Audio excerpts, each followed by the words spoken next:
Hello, my name is Ethan, and welcome back to another episode Path of Exile Settlers League 3.25. In this episode, I'm going to be talking about Ethan's shipping tricks. So it's my shipping anecdotes, so like my story, my experience. Let's get into it. So we'll start off with some, I call these fundamentals of farming, but I kind of think of it like the basics, but then this isn't the basics of the town. I'm not going over absolutely everything, but I'm going to start with what I think you need. Anyways, so you use 5 different crops because when you level up your farming, there's a bonus for using different crops. So you should always have 5 different crops to get extra crops, and then duplicate the one you need more of. All crops make the same amount of shipment value, so you don't have to actually worry about which one makes more. Just have 5 different ones and they all make the same. And then farm 6 crops at a time instead. Yeah, fill out all of the farms, and then level 10 farmers can generate 6 million shipment value in a day with all 6. The 2 middle spots actually make more. So these 2 middle ones in between these 2 middle ones actually make more crops, but all crops make the same shipment value, so it doesn't matter. You just put the 2 you need more of in the middle spots based on your favored resources requested from the port. So like, let's say in this example that your port was asking for blue Zanthium and and corn. You could put these 2 in the middle, or like, let's say you needed wheat, so you have 2 wheat. But if you needed like pumpkin, you could double up the pumpkin and you could put the pumpkin in the middle. Like, as long as you have 5 different ones, it doesn't matter though. And it's just for the favored resources requests. Okay. And it like, if you leave it with all these different ones, then it's actually fine. And then yeah, just double up the one you're missing basically. Okay, so that's just the basics of the farming. It's pretty simple. And now fundamentals of shipping. So shipping rewards are well rolled instead of just giving more. Like the gear and the currency. So this upgrading of the loot has diminishing returns in terms of real value. Port distance does matter, guys. It does matter. Chaos rolls up into divine, so you can see here, chaos orb, and then these 3 are equal, so div, x, and annuls. When you get these, count them as equal, and then at equal distribution, and then these upgrade into sacred orbs, so you aim for sacred orbs since they will roll up into mirror shards. Every sacred orb could have been a mirror shard. Favored resources give multipliers to rewards. Don't send ores ever. Use bars instead if you don't already know this, and then they are 5 times the value of ores in case you didn't know. Okay, so just a quick port distance does matter. Okay, and I taught you upgrading, and it also works on the gear of it well rolls the gear. Okay, so then my port recommendations. So the Ngakamu port will bar fight all of your sailors and murder all of them. I don't recommend using this short port because, well, it's not a long port and it'll murder all your sailors. Okay. Riben is a gamble, 50-50. It averages bad because of it being able to get unlucky, but it can do really well too. That 50-50 is literally like a coin flip. Like 50 half the time you can get a really good Riben, and half the time your shipment will just suck. So it averages bad because of that, because the good one isn't better than the other options. Okay, so then it does get lots of sacreds, which technically were chances for mirror shards, but then, like I say, it's inconsistent. Pondium is actually pretty good because of its long distance, and at about 1.7 mil plus of crop shipment value, including the port multiplier 30 to 150%. You see how on the right side, the corn has 105%, and this Orgourd has 150%, so like disgusting multipliers on my Calgar. Okay. And then Tia Nui is also a gamble. It wants big shipment values of 4.9 million plus of crops, and I've only seen one mirror shard the whole season from Tia Nui. Tia Nui big value equals roll up over giving more. So an example here is you'll get a shipment where it'll give you just one big currency, no div, no X, no annuls, nothing. Like barely any chaos, just one sacred. Or 0 of everything and then just one mirror shard. And it's like, what? So it doesn't give you a lot, but it rolls it up. And it needs a high amount from my own testing. It's really weird and inconsistent, but when it works, holy fuck, it works. So Calgur is insane though. I like sending 1,050,000 plus of crop shipment, and then I've seen a mirror shard from Calgur at 1 million, but also I've gotten more sacred orbs, more div X and nulls than the other ports for that shipment value. So an example is Calgur giving like 3 div, 2x, 2 annuls for such a low amount, or like 2x, 1 sacred, 3 annuls, just crazy stuff. Calgur requires less shipment value for more reward because of the distance. It's also a rune port, and runes is really sick with the time rune and the power rune, because the tattoos are really hard to get the good ones. Calgur is the most consistent, not streaky, not bad luck, not gambling. The only downside is that it's far distance, and you have to wait. Calgur port. What if my shipment doesn't reach 1,050,000? Well, I just add some dust to top it off. If my shipment is already over, then I don't add dust. Dust is expensive. I don't like using it. So I believe in breakpoints for shipment value, and it's dependent on the port you send it to. And I like this 1,050,000 sweet spot on the Calgur port. As a second long distance port, I'd go with Pondium with shipments over 1.7 million crops and dust including multiplier. Generally, I'd want at least shipments of 1 mil crop ship value with the multiplier. Never add more dust than your crop ship value. Because after, like, so an example is, let's say you had 400,000 ship value, not including the multiplier. You can only add 400,000 dust, and if you added an extra, it gives you less value.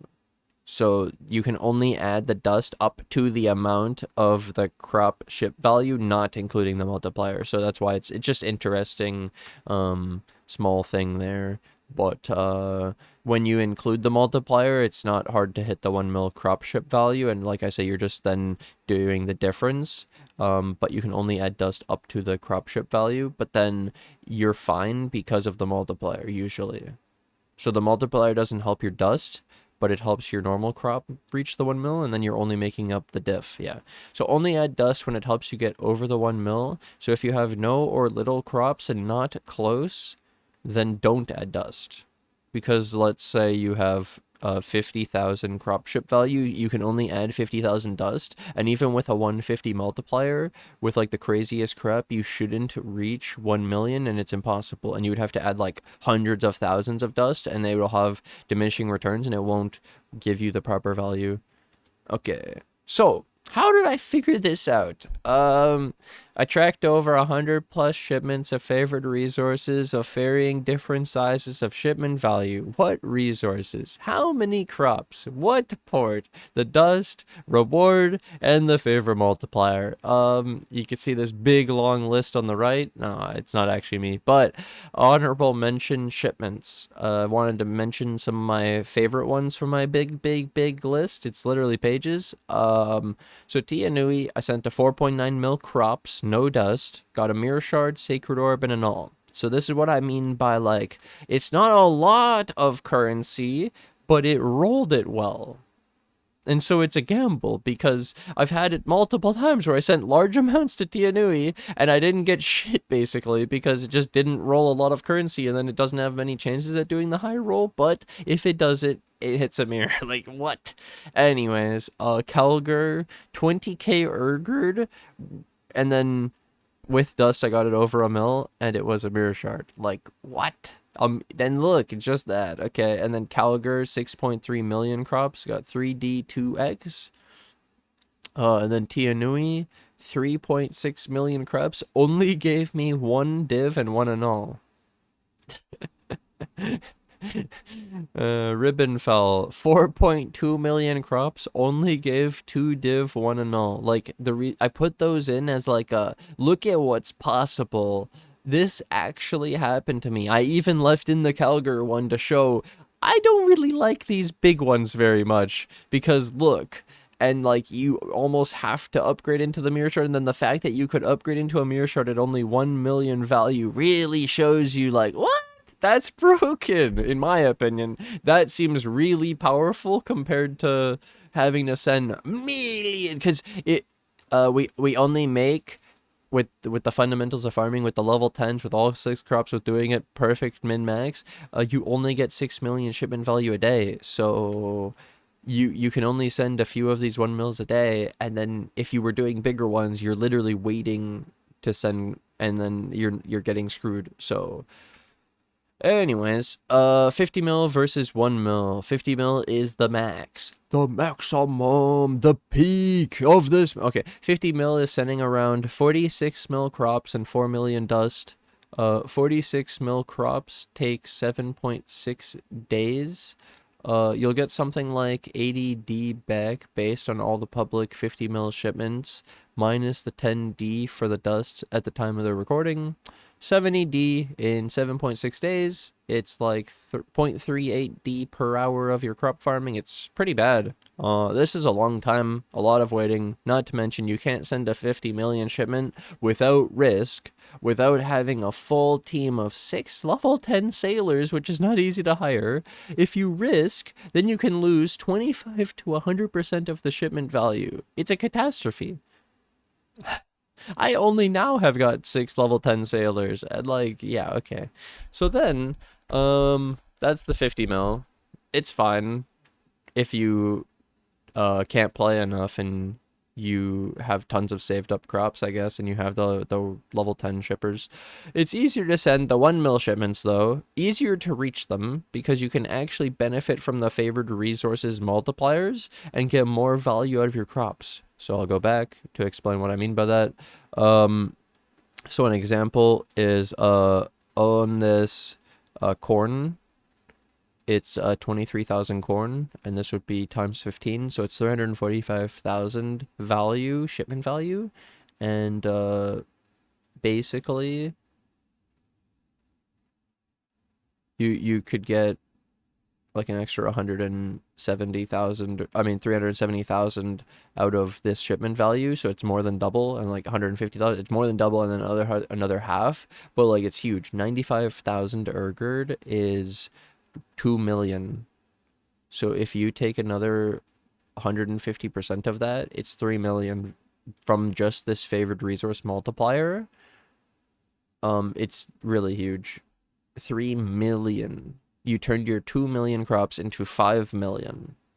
This is my major point. It's the favored resource multiplier, which is actually filling out these favored resources is beneficial because of the multipliers, and it's better than just doing one big shipment because you won't get the multiplier.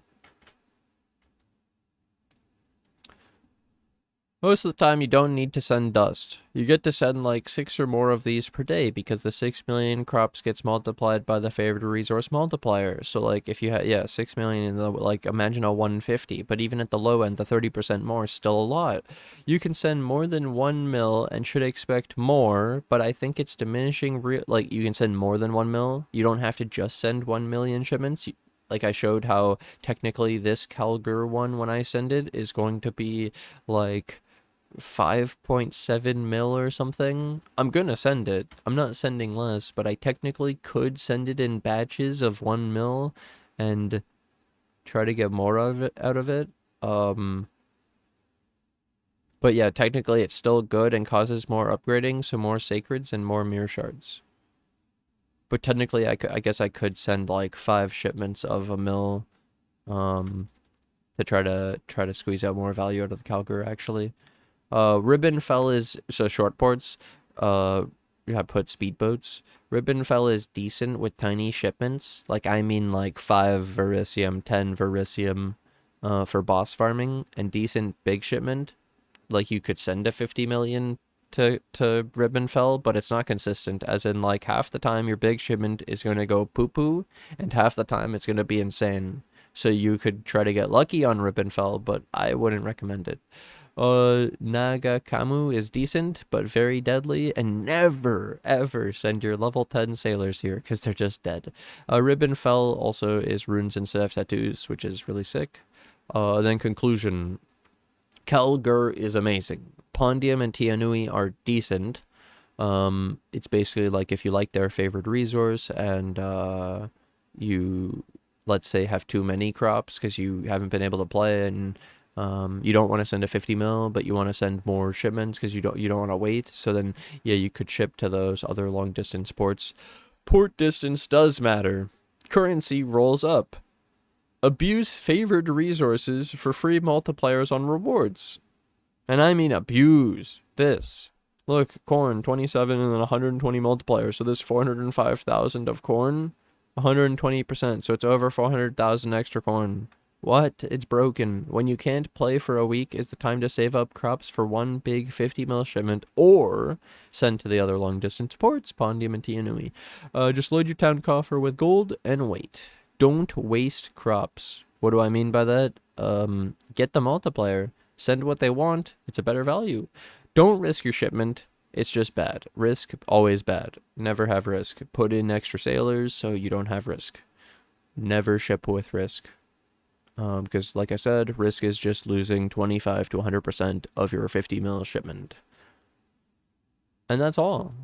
Yeah, that's everything. You're all caught up. You now get to enjoy and take advantage of the shipping.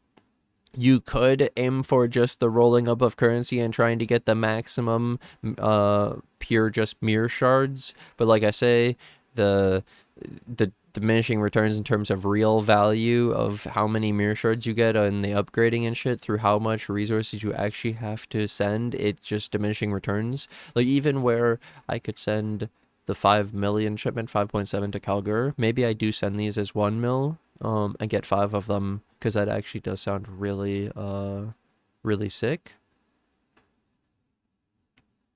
And then I'd have, yeah, I'm following my own thing and I have more chances. But yeah, either way, I hope you guys have enjoyed this. I hope this helped you. Hope this gave, I hope you enjoy this. I hope you try it. I hope you like it, and I hope it works well for you. Thanks for watching. Thanks for hanging out. If you have any questions, I'll leave them in the comment section below, and I'll see you guys in the next episode. Bye.